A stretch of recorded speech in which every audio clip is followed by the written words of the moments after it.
सभी बच्चों को very good morning, Radhe Radhe, जय श्री कृष्णा। बेटा कैसे हैं आप सभी लोग? उम्मीद और आशा करता हूं काफी अच्छे होंगे। लास्ट क्लास में आपको क्या करवाया था? क्योंकि होली के बाद जस्ट अभी क्लास हो रही है ना,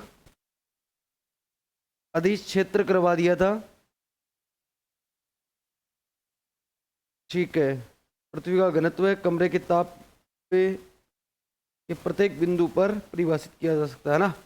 थोड़ा सा ढंग से लिखा करो भाई, है ना, अच्छे से, थोड़ा सिस्टमेटिक तरीके से। हाँ, एक बार ध्यान दीजिए। आपको ये स्केलर फील्ड चल रहा था ना, स्केलर फील्ड के लिए दो एग्जाम्पल हो। सम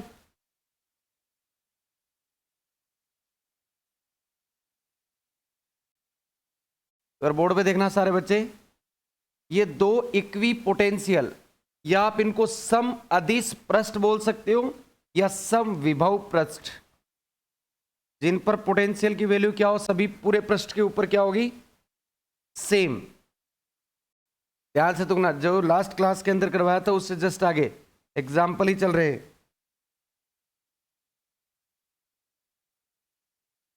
हाँ, क्या करना आपको? सम विभव पृष्ठ यानी सम अदिश पृष्ठ या सम विभव पृष्ठ, ऐसे पृष्ठ जिनके ऊपर क्या हो, आपकी पोटेंशियल पूरे के ऊपर क्या हो? सेम हो।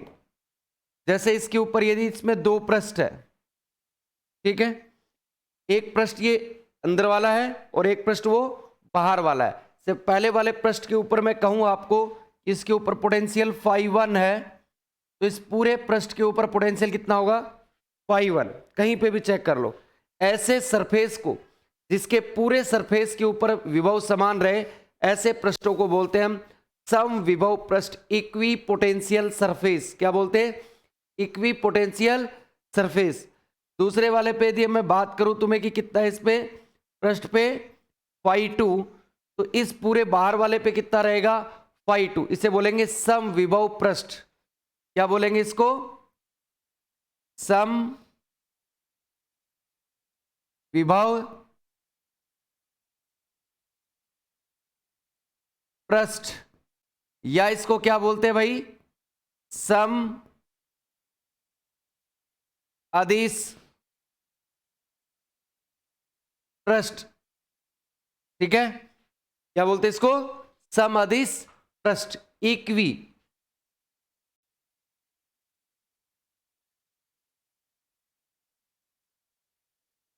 Potential surface, equi potential surface. दूसरा एग्जांपल और, जैसे ये आपके दो पृष्ठ और हैं, एक पृष्ठ ये है और एक पृष्ठ ये है। इस पे φ1 है और दूसरे वाले पे φ2 है। ये भी कौन से पृष्ठ है? सम विभव पृष्ठ, या इन्हें बोलते सम अदिश पृष्ठ। सम अदिश पृष्ठ, इक्वी पोटेंशियल सरफेस या इक्वी स्केलर सरफेस। ये दोनों डायग्राम उस जहां पे आपने छोड़ा था उसके जस्ट नीचे उतारे और आगे वाली हेडिंग डाले सम सदिश क्षेत्र वेक्टर फील्ड। आगे वाली हेडिंग डाल देना सदिश क्षेत्र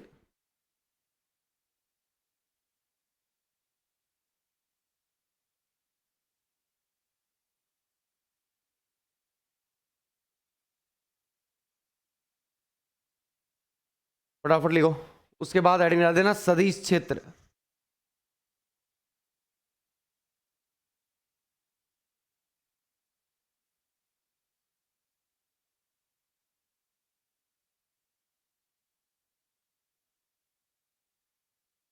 वेक्टर फील्ड,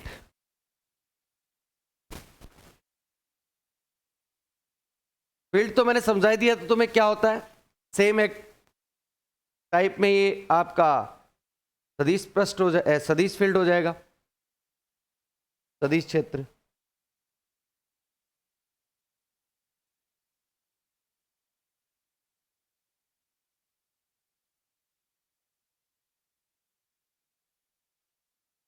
डेफिनेशन वही है पीछे वाली। क्या?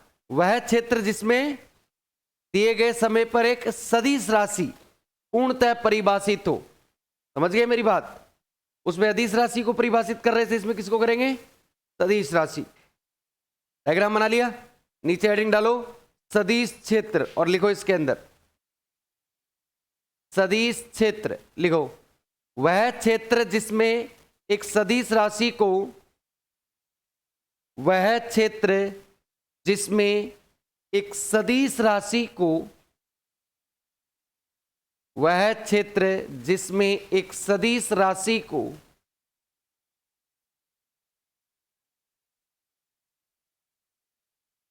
सदिश राशि को दिए गए समय पर दिए गए समय पर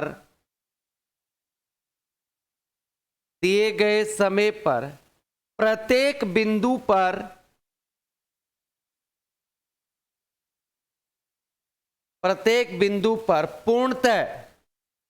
पूर्णतः ब्रैकेट में लिखना है, इसके पूर्णतः ब्रैकेट में लिखना दिशा व परिमाण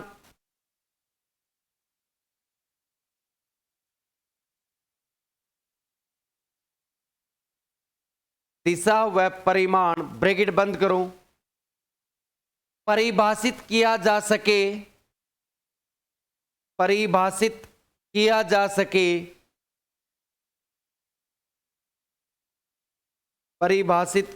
सके सदिश क्षेत्र कहलाता है।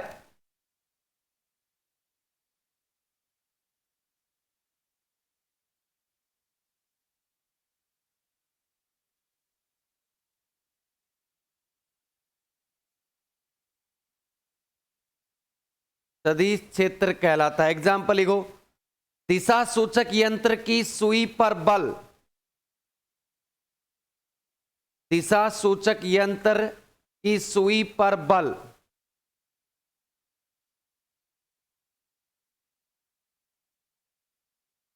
ठीक है, बताते ये आपके 11th-12th क्लास के अंदर प्रैक्टिकल भी होता था, दिशा सूचक यंत्र की सुई पर बल बताएंगे।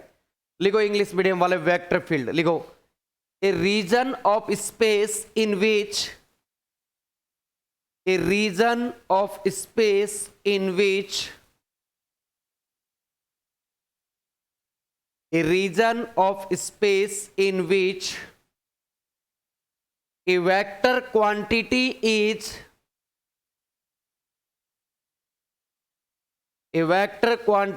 is well defined, a vector quantity is well defined at all points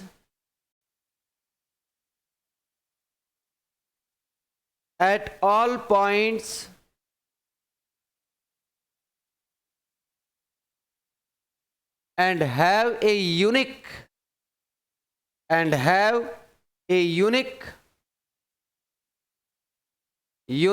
direction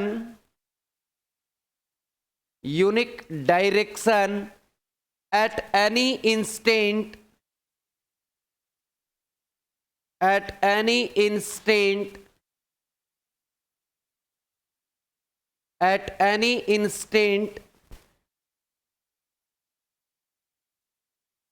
is called vector field.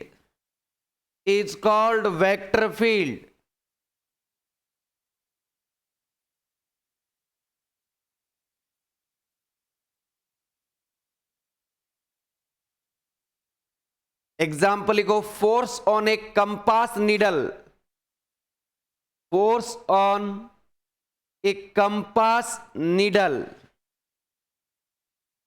Force on a compass needle. इसको दो तरीके से समझे बेटा, एक बार बोर्ड पे आना। सर कैसे? देखो आज इस टाइम जो मॉडर्न जमाने में जो है, पहले आपको जो दर्शाया जाता था कुछ ऐसे दर्शाया जाता था, जैसे आप उस नीडल के पास में ले जाते तो फोर्स फील होता था, और वो कैसे शो करते थे? एरो टाइप में। कैसे? एरो। ये एरो क्या बताता था? उसका मैग्नीट्यूड, और ये उसको क्या बताता थी? उसकी डायरेक्शन। ये कुछ ऐसे होता था,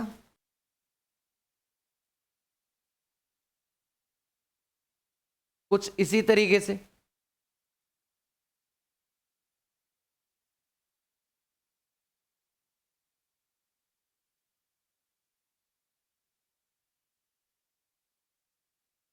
इस तरीके से। बट आज के जमाने में जो दिखाया जाता है वो कुछ ऐसे दिखाया जाता है।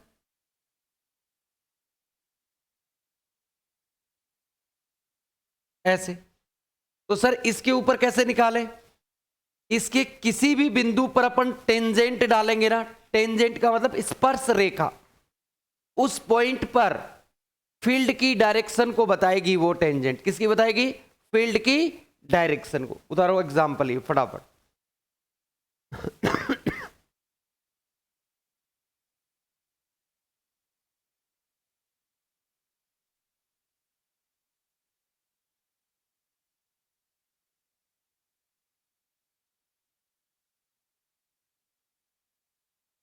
और ये तुम्हारे सिलेबस की बात नहीं है, ये इसके अंदर नहीं लिखना है। यहां नोट डाल के साइड में एक चीज लिख लेना, इधर वाले पॉइंट की, जो याद रहे। हिंदी और इंग्लिश मीडियम वाले एक ही, बस अपनी भाषा में लिखना है इसको। लिखो, इसमें किसी भी पॉइंट पर, ऐसे ही लिखना है जैसे मैं लिखा रहा हूं, इसमें किसी भी पॉइंट पर फील्ड की दिशा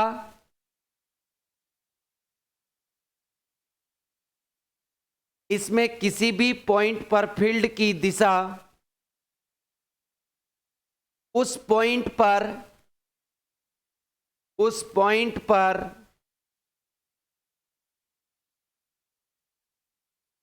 टेंजेंट डालकर दी जाती है। टेंजेंट डालकर दी जाती है, स्पर्श रेखा डालकर दी जाती है की बात है ना।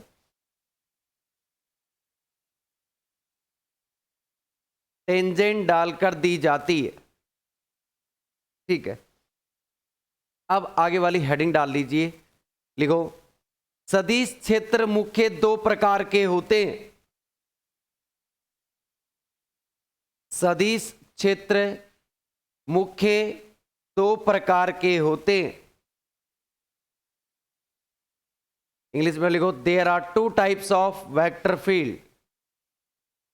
There are two types of vector field. पहला लिखो, समरूप सदिश क्षेत्र। समरूप सदिश क्षेत्र, uniform vector field.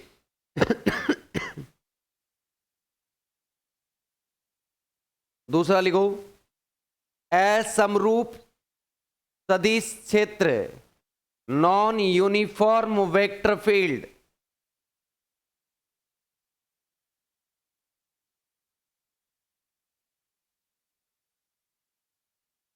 Non uniform vector field. अब फर्स्ट हेडिंग डालो, समरूप सदिश क्षेत्र। There are two types of vector field लिख लिया। पहला यूनिफॉर्म वेक्टर फील्ड और दूसरा नॉन यूनिफॉर्म वेक्टर फील्ड। लिखो, सेम सी डेफिनेशन है, कुछ भी थोड़ा सा चेंज में रहे। पहला लिखो, समरूप सदिश क्षेत्र के अंदर लिखो, वह क्षेत्र जिसमें बल रेखा समांतर, वह सदिश क्षेत्र, सॉरी वह क्षेत्र, ऐसे लिखना, वह क्षेत्र जिसमें बल रेखा समांतर कोमा समान दिशा में कोमा समान दूरी पर स्थित हो, समान दिशा में कोमा समान दूरी पर स्थित हो, समरूप सदिश क्षेत्र कहलाता है।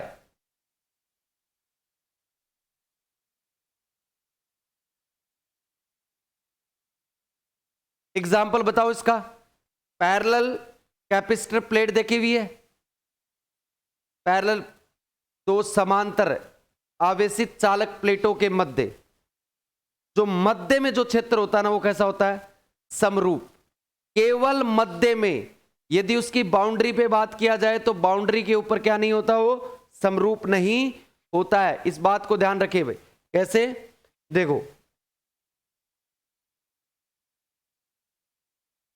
जैसे दो पैरेलल प्लेट्स हैं, चार्ज्ड, क्या है? आवेशित। तो एक मान लो इस पे प्लस है, इस पे और इस पे क्या है, माइनस। तो जो बल रेखाएं होती हैं, इलेक्ट्रिक फील्ड ऑफ लाइंस है, वो कहां से कहां निकलती हैं, प्लस से माइनस या कहां से कहां, प्लस से माइनस। और कैसे होती हैं, ऐसे। तो क्या होती है, समान होती हैं, समान दूरी पे होती हैं। तो इसके जो मध्य में जो क्षेत्र होता है वो कौन सा होता है, समरूप, और जो किनारों पे असमरूप। यहां की बात की जाए तो कौन सा होता है, समरूप सदिश क्षेत्र।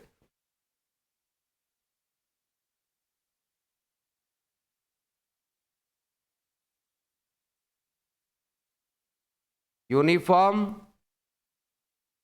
Vector field. बनाओ डायग्राम, और इंग्लिश मीडियम वाले को फटाफट लिखो, यूनिफॉर्म वेक्टर फील्ड के अंदर लिखो, a field in which, a field in which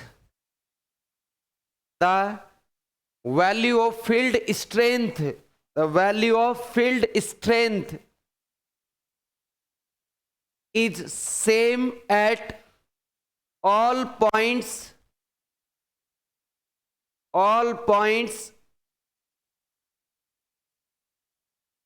is called uniform vector field. नीचे एग्जाम्पल लिखो, एग्जाम्पल लिखना इंग्लिश मीडियम वाले लिखो, uniform vector field exist between, uniform vector field exist between, exist ठीक है, uniform vector field exist between two parallel charge plate, parallel charge plate with opposite charges, with opposite charges। Hindi medium वाली लिखो रे, इसके bracket में लिख लेना, लिखो इसके ब्रैकेट में, दो समांतर आवेशित चालक प्लेटों के मध्य,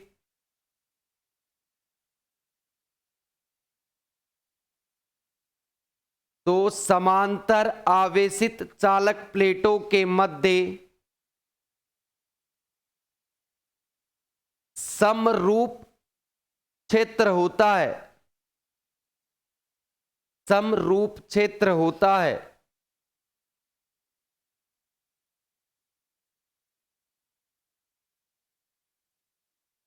आगे वाले हेडिंग डालो रे, नॉन यूनिफॉर्म वेक्टर फील्ड, असमरूप सदिश क्षेत्र, असमरूप सदिश क्षेत्र। और लिखो इसके अंदर, वह क्षेत्र जिसमें बल रेखाएं, वह सदिश क्षेत्र जिसमें बल रेखाएं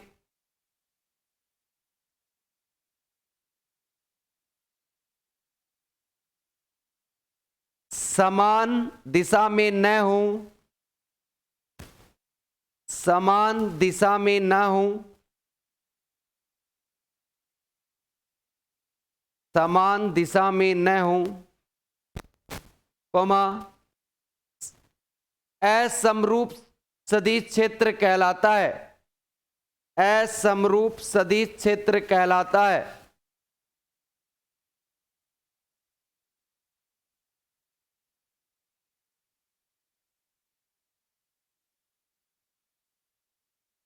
non uniform vector field, English में लिखो, a field in which,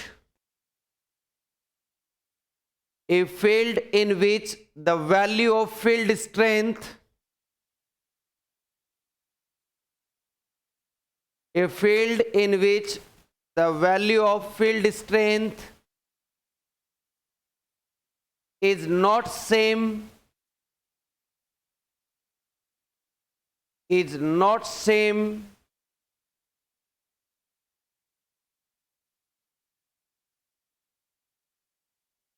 at all points at all points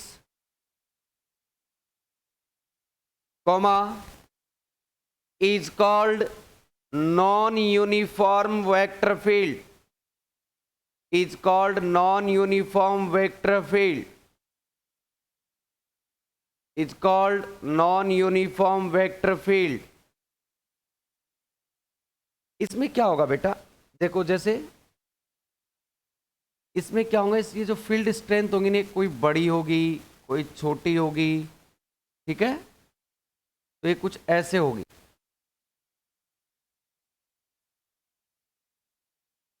बराबर नहीं होंगी, समान दूरी पे नहीं होंगी, कुछ ऐसे होंगी.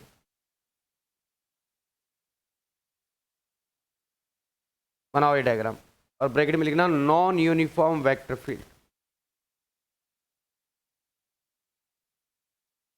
और अब ये 3 डेरिवेशन स्टार्ट होंगे रे भाई. क्या स्टार्ट होंगे? 3 डेरिवेशन. और ये 3 डेरिवेशन आपके एक बात ध्यान रखना है, ये तीनों डेरिवेशनों में से एक डेरिवेशन आपको पक्का देखने के लिए मिलेगा आपके एग्जाम में. ठीक है, इन तीनों डेरिवेशनों में से एक पहला डेरिवेशन अब स्टार्ट कर रहा हूं मैं. इस बात का ध्यान रखना, gradient of a scalar field, अदिश क्षेत्र की प्रवणता. बड़ा है, इंपॉर्टेंट टॉपिक है. अदिश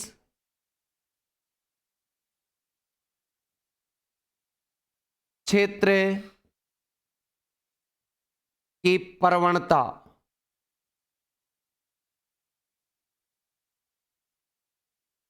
तीन चीज मैंने तुम्हें बताई थी. क्या बताई थी? प्रवणता, डाइवर्जेंस और curl. Gradient of a scalar field बताई थी कि नहीं बताई थी?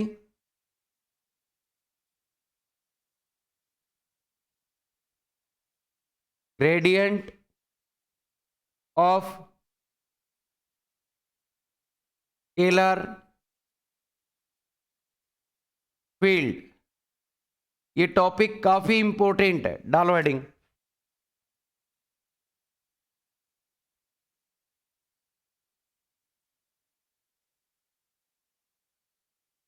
Gradient of a scalar field.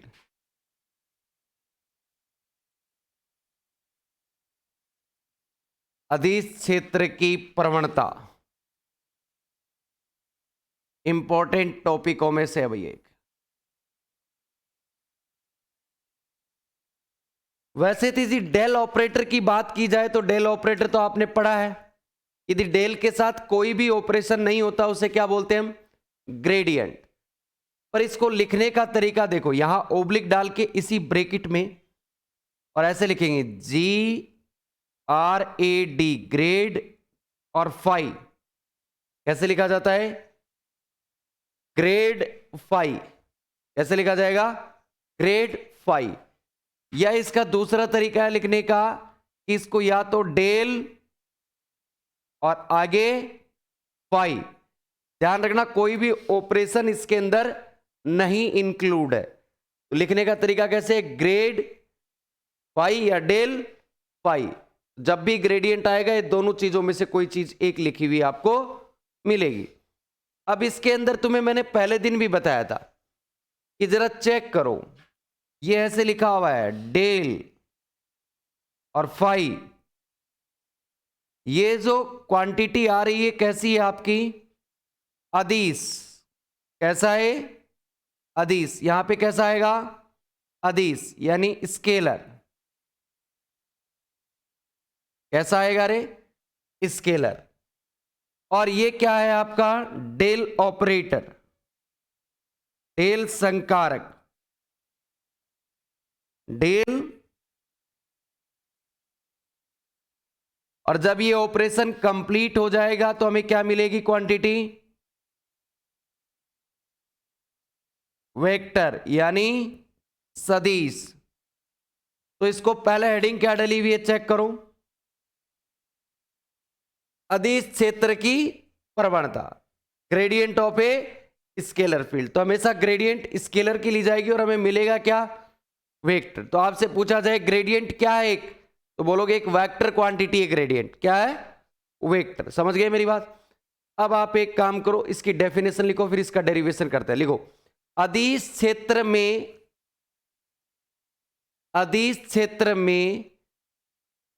अदिश फलन के अधिकतम परिवर्तन की दर, अदिश क्षेत्र में अदिश फलन के अधिकतम परिवर्तन की दर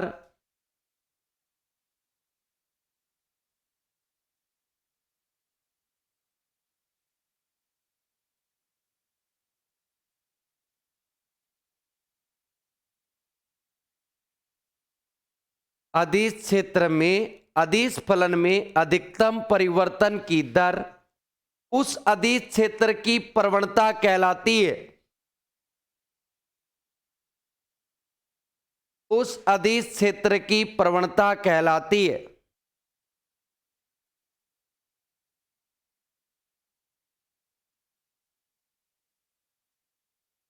क्या बोला इसने कि एक स्केलर फील्ड है, उसमें एक स्केलर क्वांटिटी है, और उस स्केलर क्वांटिटी में जो मैक्सिमम चेंज है ना, वही क्या कहलाता है आपका, gradient of a scalar field.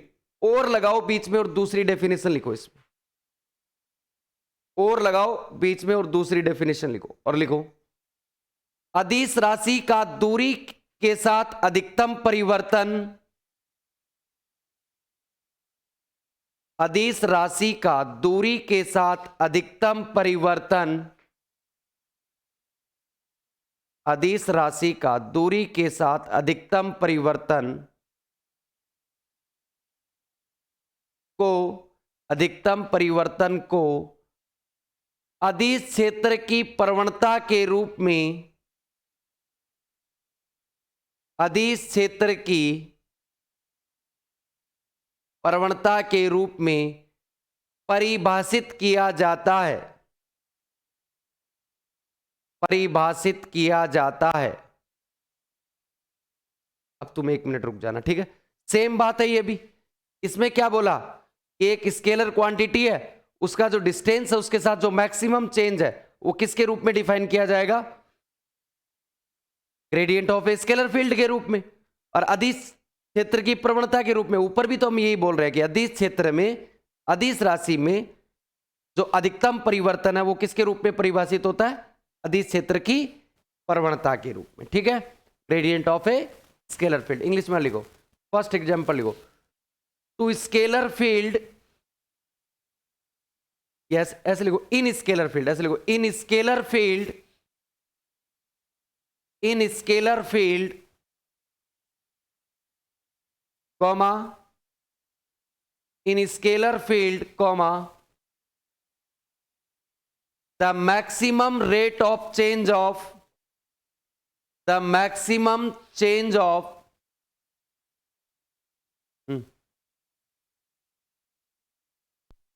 एक मिनट वेट कर,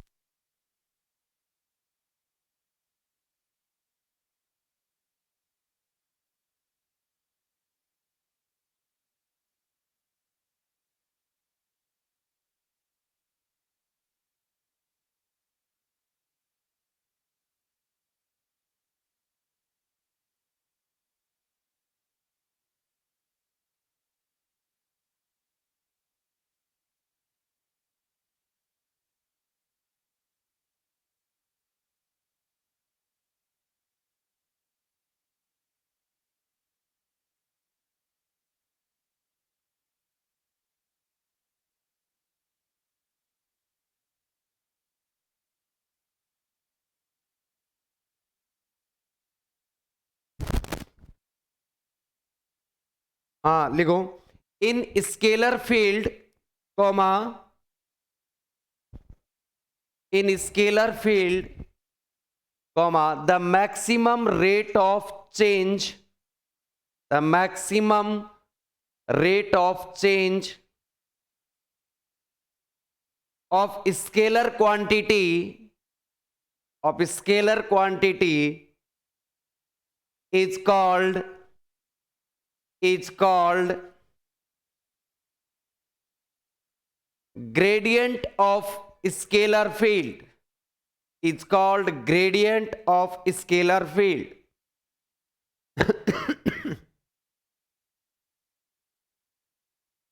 हाँ जी, बीच में और डालना और डाल के लिखो,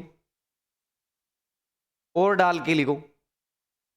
maximum change in scalar quantity, दूसरी definition, maximum change in scalar quantity with respect to distance, with respect to distance is defined as gradient, with respect to distance is defined as gradient of scalar field. Maximum change in scalar quantity with respect to distance is defined as gradient of scalar field. Gradient of scalar field.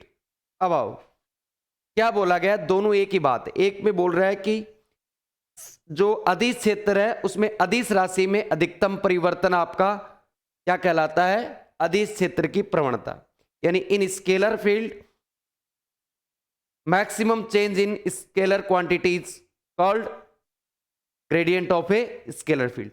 दूसरा एक ही बात है, वो बोल रहा है कि scalar field के अंदर, स्केलर क्वांटिटी के अंदर डिस्टेंस के साथ जो मैक्सिमम चेंज है वो किस क्वांटिटी के रूप में डिफाइंड हो रहा है, gradient of a scalar field के रूप में, अदिश क्षेत्र की प्रवणता के रूप में। इसको कैसे लिखा जाता है, दोनों चीज लिखने की चीज एक है, देखो इसको लिखा जाएगा G R A D grad phi या फिर डेल फाई, लिख दिया। अब ये है क्या चीज, ये है स्केलर क्वांटिटी। तो फॉर एग्जांपल स्केलर क्वांटिटी मेरा फाई है और उसमें चेंज डिस्टेंस के साथ एन, पर ध्यान रखना ये एन दूरी है और ये एन कैप यूनिट वेक्टर है, एन कैप यूनिट वेक्टर है। तो इसका मतलब क्या होगा कि इसकी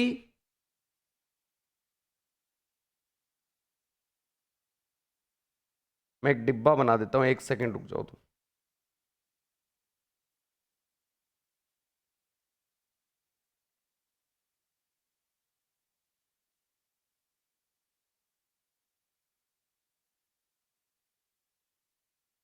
ये दोनों अलग अलग लिखने हैं आपको, ठीक है।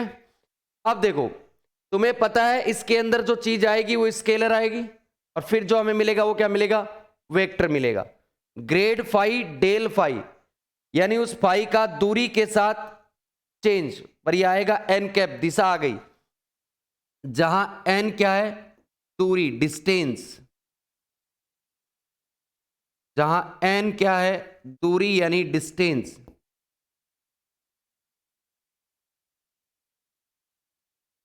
डिस्टेंस। पहले आप नीचे ये उतारेंगे और फिर नीचे ये उतारेंगे। अब इसे हमें प्रूफ करना है, हमें क्या करना है, मैथमेटिकली प्रूफ करना है। तो अब आगे पहले ये उतारो, फिर लिखो मैथमेटिकल एनालिसिस, गणितीय विश्लेषण, गणितीय विश्लेषण।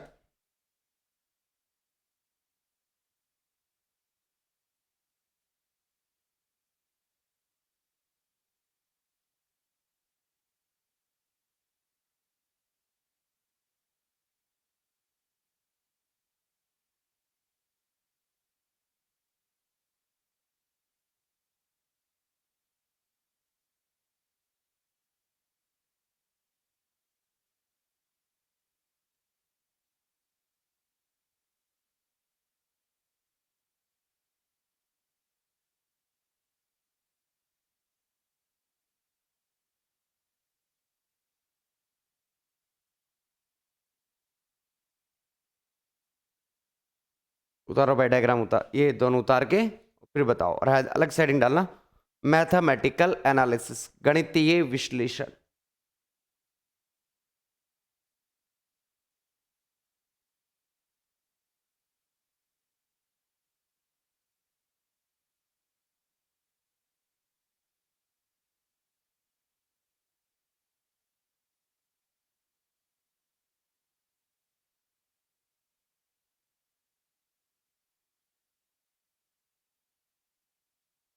कर लिया सभी ने, पहले ये और ये। अब ये क्या है? एक सदिश राशि है, it is a vector quantity. नीचे एक एरो डाल के लिखो, यह एक सदिश राशि है।